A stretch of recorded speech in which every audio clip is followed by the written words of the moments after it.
بسم اللہ الرحمن الرحیم۔ السلام علیکم سامعین کرام، آج کا بیان دنیا مردار جگہ ہے کے متعلق ہے۔ سامعین کرام، حضور اکرم صلی اللہ علیہ وآلہ وسلم نے مکہ فتح کیا تو یہ حب دنیا کے لیے نہ تھا۔ جس ذات بابرکات نے ساتوں آسمانوں کے خزانوں سے دل کی آنکھ بند کر لی، جس کے دیدار کے لیے حوریں اور روحیں ہر جانب جمع ہیں اور فرشتے راہ کی خاک پر گرتے پڑتے ہیں۔ یوسف علیہ السلام جیسے سینکڑوں جس کے مشتاق ہیں، اور اس کو اپنے دوست کے سوا کسی کی پرواہ کب تھی۔ اللہ تعالیٰ کی جمال سے حضور اکرم آقائے دو جہاں صلی اللہ علیہ وآلہ وسلم اس قدر بھرے ہوئے تھے کہ اس میں انبیاء علیہ السلام کو بھی دخل نہ تھا۔ آپ صلی اللہ علیہ وسلم نے فرمایا کہ میرے لیے ایک وقت ایسا بھی آتا ہے جب میرے رب کے سوا کسی کی میرے اندر کوئی گنجائش نہیں ہوتی۔ سورہ النجم میں بھی ارشاد باری تعالیٰ ہوتا ہے کہ دیدار الہی کے وقت انہوں نے نظر ادھر سے ادھر نہ کی۔ جب زمین اور آسمان کے خزانے حضور اکرم صلی اللہ علیہ وآلہ وسلم کی نظر میں ایک تنکے کی مانند ہوئے تو پھر مکہ مکرمہ، شام اور عراق کیا ہے؟ وہ اس کا اشتیاق ظاہر کرتے یہ گمان اور یہ خیال صرف منافقین کا ہی ہو سکتا ہے، کیونکہ وہ اپنے حرص اور بخل پر قیاس کرتے ہیں۔ تم جب زرد رنگ کا چشمہ لگاؤ گے تو تمہیں سورج بھی زرد نظر آئے گا۔ اپنے زرد شیشے کو توڑ ڈالو تاکہ گرد اور مرد کی شناخت کر سکو۔ اس شہسوار کے چاروں جانب غبار اڑ رہا ہے، تو نے غبار کو مرد حق سمجھ لیا ہے۔ شیطان نے حضرت آدم علیہ السلام کی گرد دیکھی اور بولا کہ یہ مٹی کا بنا ہوا ہے۔ جب تک تو معززین بارگاہ الہی کو بشیر سمجھتا رہا، یہ سمجھ لے کہ یہ سب شیطان کی میراث ہے۔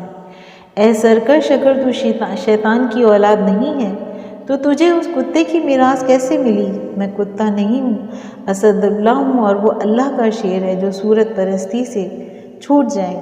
دنیا کا شیر سامان کی زیادتی تلاش کرتا ہے، لیکن اللہ تعالیٰ کا شیر آزادی اور موت کی جستجو کرتا ہے۔ چونکہ وہ موت میں سینکڑوں وجود دیکھتا ہے، اس لیے پروانے کی مانند اپنے وجود کو جلا دیتا ہے۔ موت کی تمنا سچوں کے گلے کا طوق ہے، اس لیے یہود کا اسی سے امتحان لیا گیا تھا اور انہیں موت کی تمنا کرنے کے لیے کہا گیا تھا۔ ایک یہودی نے بھی اس قدر ہمت نہ کی۔ حضور اکرم صلی اللہ علیہ وآلہ وسلم نے فرمایا کہ اگر یہودی زبان سے یہ کہہ دے تو دنیا میں ایک یہودی بھی نہ بچے۔ امیر المومنین حضرت سیدنا علی مرتضیٰ رضی اللہ تعالیٰ عنہ نے اس جوان سے فرمایا کہ جب تو نے میرے منہ پر تھوکا تو نفس میں اشتعال پیدا ہوا اور آدھا جہاد اور آدھا میری نفسانی خواہش میں تقسیم ہو گیا۔ لیکن اللہ تعالیٰ کے کام میں شرکت نہیں ہے، تو مولا کی مملوک ہے، میری مخلوق نہیں ہے۔ اللہ تعالیٰ کے نقش کو اللہ تعالیٰ ہی کے حکم سے توڑ دے۔ دوست کے شیشے پر دوست کا ہی پتھر مارو۔ کافر نے جب آپ رضی اللہ تعالیٰ عنہ کی بات سنی تو اس کے دل میں ایک نور پیدا ہوا۔ اس نے اپنے کفر سے توبہ کی اور بولا کہ میں آپ رضی اللہ تعالیٰ عنہ کو کچھ اور سمجھا تھا۔ آپ رضی اللہ تعالیٰ تو خدائی اور اخلاقی والی ترازو کی کانٹا ہے، میں ابھی شمع کا غلام ہوں جس نے آپ رضی اللہ تعالیٰ عنہ کے چراغ کو روشن کیا۔ سامعین کرام، اس طرح اس کے خاندان کے 50 آدمیوں نے کلمہ پڑھا اور اس کی بردباری کی تلوار نے لوگوں کی لوہے کی تلوار سے بچا لیا، اور بردباری کی تلوار سینکڑوں لشکروں کو فتح کرنے والی ہے۔ سامعین کرام، اس واقعے سے ہمیں یہ سبق ملتا ہے کہ مولانا محمد جلال الدین رحمۃ اللہ علیہ بیان کرتے ہیں کہ حضور اکرم صلی اللہ علیہ وسلم کی نظر میں اس دنیا کے تمام خزانے ہیچ ہیں، لہٰذا یہ قیاس کرنا کہ مسلمانوں کی فتوحات صرف مال و زر کے لیے تھیں خام خیالی ہے۔ سامعین کرام، حضرت سیدنا علی مرتضیٰ رضی اللہ تعالیٰ عنہ نے ایک مرتبہ جہاد کے دوران ایک دشمن پہلوان پر قابو پا لیا۔ آپ رضی اللہ تعالیٰ عنہ نے تلوار میان سے نکالی اور اسے قتل کرنے کا ارادہ کیا۔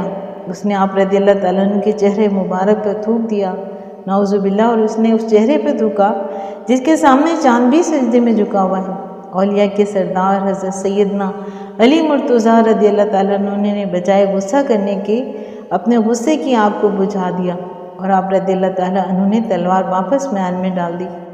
سامعین کرام، حضرت سیدنا علی مرتضیٰ رضی اللہ تعالیٰ عنہ کی حسن اخلاق سے متاثر ہو کر یہودی اور اس کے قبیلے کے 50 افراد دائرہ اسلام میں داخل ہو گئے، اور اس واقعے کو بیان کرنے کا مقصد یہ ہے کہ مسلمانوں نے اپنے اخلاق اور عادات سے مشرکین کو قائل کیا اور انہیں اسلام قبول کرنے پر آمادہ کیا۔ امید کرتی ہوں کہ آپ کو آج کا بیان پسند آیا ہوگا۔ اگر آپ کو آج کا بیان پسند آیا ہے تو آپ اپنے چینل فضائل اسلام کو لائک اور سبسکرائب کیجیے اور ساتھ لگے بیل آئیکن کو پریس کیجیے تاکہ آئندہ آنے والی ایسی نئی اور معلوماتی ویڈیوز کا نوٹیفیکیشن آپ کو بر وقت ملے۔ شکریہ۔